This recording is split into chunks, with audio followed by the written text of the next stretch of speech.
What's up, everybody? Tyson Roush. Let's talk Jets on this Victory Monday. Hope everybody's having a great day and a great weekend.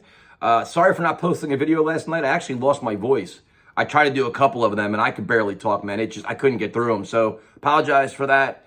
Thank you so much to everybody that came out to our tailgate and stopped by and said hi in the stadium. It is so cool, like getting a chance to talk to everybody, like the faces behind the members in the chat. So really, really appreciate that. Yesterday at the stadium was awesome. These are the kind of days I miss where it's like by 9:30, the parking lot's full. There's a lot of energy. There's a lot of tension. Jet fans are fired up. Dolphin fans are there. But it's like the good AFC East rivalry. But you had a sense of you had a sense of confidence with your team. Like you want to see them really bring it to the field and make us all proud and get a big win, a big win, in a big statement game for this team. So one of the keys of the game I thought was the Jets have got to come out fast. They got to come out furious. You got to make a statement. And they did exactly that.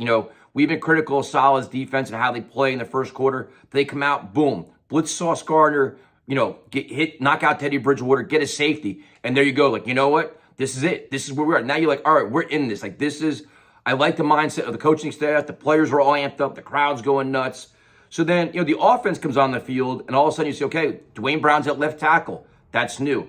Elijah Vera-Tucker at right tackle, where you're like, man, this guy should be a team MVP at this point. He's like a Swiss Army knife all over the offensive line. So then you're like, how are they going to play? How are they going to handle it? How long will it take them to get in sync? Can they protect Zach? And, and I wasn't surprised the Jets were trying to run the ball. That's what you should do. So they try to do different things. And then Breece Hall, man, is just emerging as a star. I mean, him and Michael Carter both refuse to go down. They drag tacklers. They fight for every yard. His 79-yard catch was explosive. Again, energized the team. And you can't say enough good things about him. And we were critical about him for his pass catching.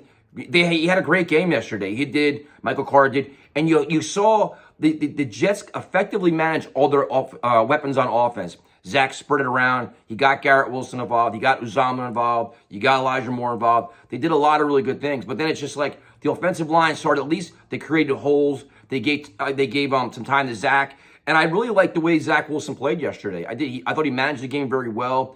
Very quick reads. He looked ultra confident in the offense. He was making audibles. He had made good reads. He got rid of the ball quickly. He rolled out. So a lot of really positive things there, man. It's just, and then there's a lot of ebb and flow of the game where it's like, the first quarter they did some really good things. Second quarter, third quarter, you go in kind of a lull. Then the fourth quarter, this team is like the Energizer Bunny in the fourth quarter, where they all just take their game to another level, which I know Salah said himself, but it's true. This team, they don't know any better. All they know is they want to keep winning and keep competing. They don't know about the Jets' failures in the past. All they know about is what they're trying to do now. So that's good. On defense, John Franklin Myers was getting after it. Quentin Williams was getting after it. I love the corners. The pass interference calls, the two of them I didn't understand. I thought the corner looked back and they still got the calls. But, I like the corners. The safeties, Jordan White had a couple big plays. Then he got banged up. Ashton Davis came in.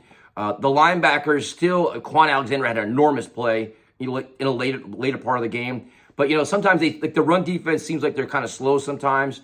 But then you have Carl Lawson in the fourth quarter, huge strip sack that made a big difference. They all stepped up as a unit, all complementary football, man, where it's where the offense went into a lull, the defense picked up. And then you had special teams. Early on, Braden Mann was, I think he pinned 2 punts deep in their own end. Braxton Berrios has the big returns. It's just a great team effort.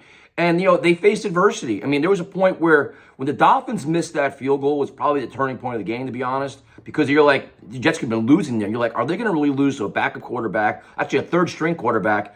But it was just a little bit of a lull. And then they just flip a switch and they come back and do it. So super exciting, man. The Jets need this in the worst way. AFC East rival. You're 3-2. You're at home. And you're progressing. Everybody's moving forward. You're seeing good things from the coaching staff. You're seeing good things from the quarterback. A lot of good things you could build on.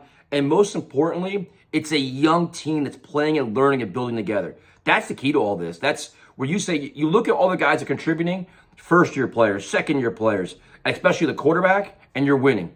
That's all that matters here. So I am super excited, man. I cannot wait, for next Sunday against Green Bay. But it's fun to watch Jets football. The fourth quarter last week, all day yesterday, like I said, it wasn't perfect. There were times you're like, are they going to blow this? Why is the defense giving up all these rushing yards? But then they clamped down. They had to. So great win. Can't wait Tonight we'll be live at 8. Tomorrow night we'll be live at 8. And I'll talk to you later.